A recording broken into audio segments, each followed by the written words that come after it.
So, who's judged the way other mothers parent their child?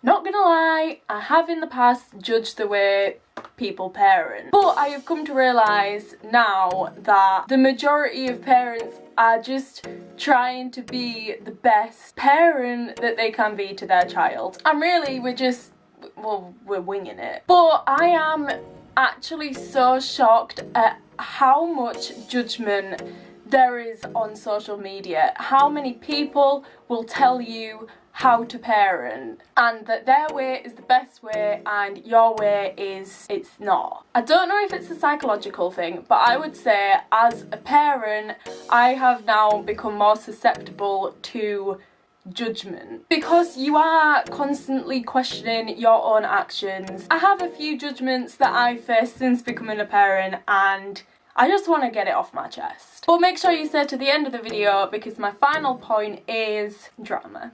So the first one is breastfeeding versus formula. This is by far the most controversial subject that you are faced with, even from the moment that you get pregnant. Articles online saying that formula-fed babies will have a weak immune system, breast is best, or contradictory to that, breastfed babies won't put on as much weight as a formula-fed baby. There are people so curious whether you breastfeed or formula feed. This specifically happened to me mainly when I was in Asia. Literally strangers in a cafe or even on the street would come up to us and ask how my baby is fed. In Asia, I don't know if it's a stereotype, but people are very much more open and they just say it how it is. But I know that even here you don't tend to get as many people asking you up front how your baby's fed.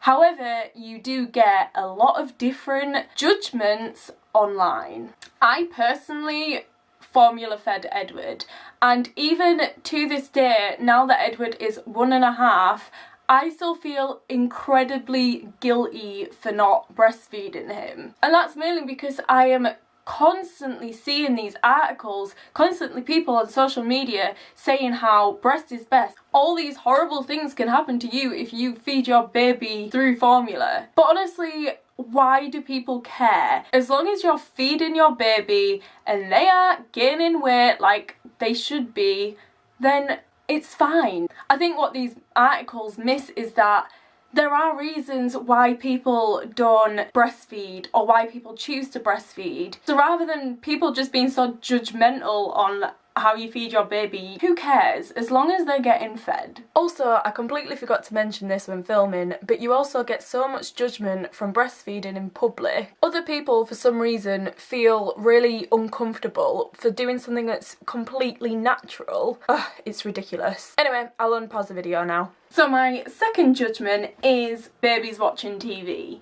I was that parent that said, I'm never going to let my child use technology till he's at least 12. And really, that idea was actually shaped from the judgment that I got when Edward was so young. As you might already know, I was still at university when I had Edward for the first few months, and I still had work to do, and I was just on my laptop doing my dissertation with Edward just asleep on my lap. And then someone, I'm not going to mention names, but they came in and they shouted at me because I was using my laptop when Edward was on my knee and that he should not be exposed, even though he was sleeping, to technology. So because this was the first time I've ever been a parent, I was so scared of my son even being anywhere near a screen, a phone screen, a TV screen, a laptop screen. So I tried my absolute hardest to keep him away from that. And it is so hard. We are surrounded by technology, and to actually prevent your child from being exposed to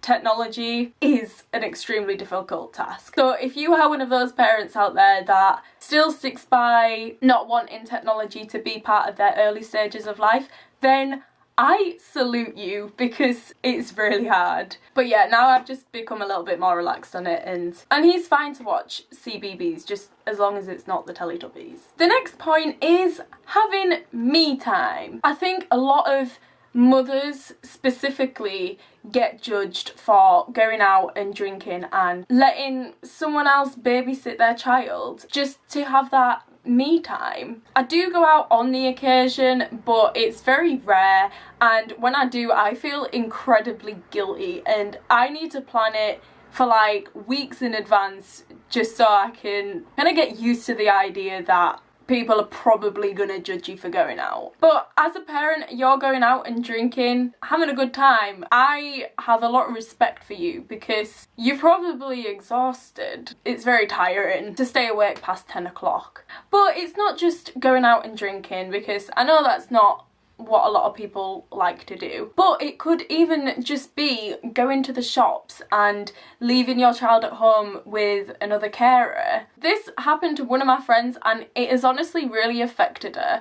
She just went to the shop and bumped into someone that she knew, and they literally interrogated her on where her child is and how she shouldn't be away from her child at such a young age. She went to the shop. Now she just feels incredibly guilty when she just wants to go and do something as simple as running errands whilst her fiance stays at home with their child and has bonding time. The next point is spoon-fed versus baby-led. This was actually a huge obstacle when it came to feeding my child. A spoon-fed baby won't build up a gag reflex. A baby-led baby won't put on weight. These contradicting articles online made me extremely anxious when it came to deciding how to wean my baby. In the end, I did actually just go to a weaning class because I was just so confused, and this actually really helped. It was so much more helpful than these stupid judgmental forums online. Whichever you decide, you're gonna face consequences each way. You have to sit and spoon feed your baby whilst you watch your own food go cold, or you can give them their own food to feed themselves, and that's gonna end up in the hair, on the floor, on the wall, or in the dog's mouth. So no judgment, you're doing a great job whichever you decide to choose. So this is the second to last point, and it's control sleeping versus cuddling your child to sleep. I have gone through doing both of these, and to be honest, they're equally as difficult as each other. So literally no judgment whichever you decide to choose to do.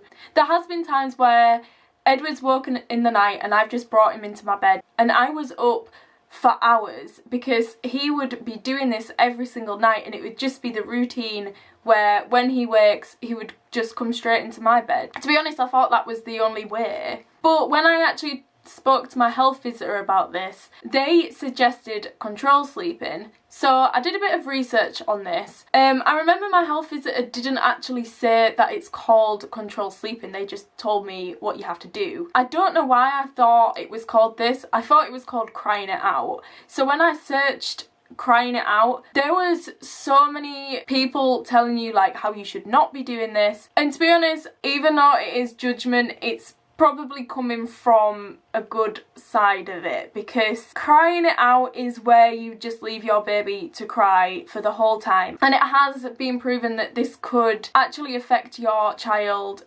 psychologically later on in life, because they're essentially just going to sleep through exhaustion from crying. But then I realised it's actually control sleeping, where you leave them for a couple of minutes and just keep checking up on them. This is something that I did for about a week and it worked, and now Edward, on the odd occasion, he does wake up in the night, and it's usually because it's ill, and well, you know when your child's ill, I will pick him up and cuddle him then. But obviously, even with the control sleeping method, there was so much judgment online, and literally people were being so cruel when talking in these forums to the parents that were asking just simple questions like, I'm thinking of doing this method, how long should I leave them for? But no, literally the majority of the responses were like, you do not do this, you are a bad parent. And that is so disgusting, especially when health visitors actually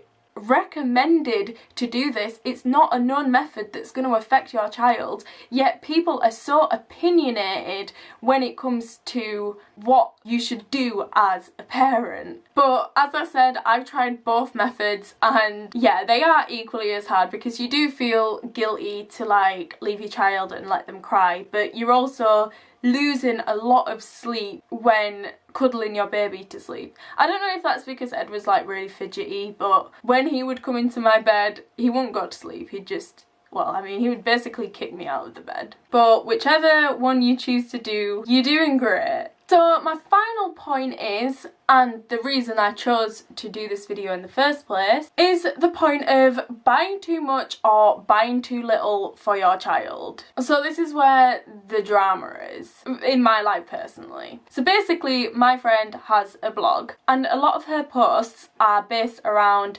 parenting because she has recently become a new mother. So one of the blogs that I'm going to talk about specifically, she posted a blog on the things that she regrets buying for her baby in hope that other mothers won't make the same mistake that she did in basically being exploited by the market. Because to be honest, there are a lot of things that you don't need, but the market kind of tells you that these are the things that you do need. But that's capitalism for you. And she got so much judgment for this. People saying that she has no right to an opinion because her baby's only a few months old. People tweeting about her indirectly, and yeah, in the end she contemplated taking the post down, and I know that it's really affected her, and what she thought was a helpful post online, and she got so much judgment back from it, and it's more or less ruined, well, for now, her self-esteem on what she wishes to post about on her own blog. But on the other side, don't feel like you have to buy things, don't feel like you don't have to buy things. If you can afford it, go ahead. But the thing that annoyed me the most about this is the retaliation from it. These sort of reactions really don't help when you feel that your parenting is more supreme than someone else's. We are all just trying to do our best. If people do parenting differently to you, then there's actually nothing wrong with this. Really, it can be quite beneficial if you just take out the judgment and the negativity. Rather than passing judgment, just try to understand and hear out the reasons they do this parenting the way that they do. And then you can give your own, again, without receiving the judgment. Anyway, that is all I want to say on that. But if you want, leave a comment down below on the judgment that you face whilst being a parent. I really hope you enjoyed this video. Please give it a thumbs up and don't forget to subscribe, and I'll see you next time.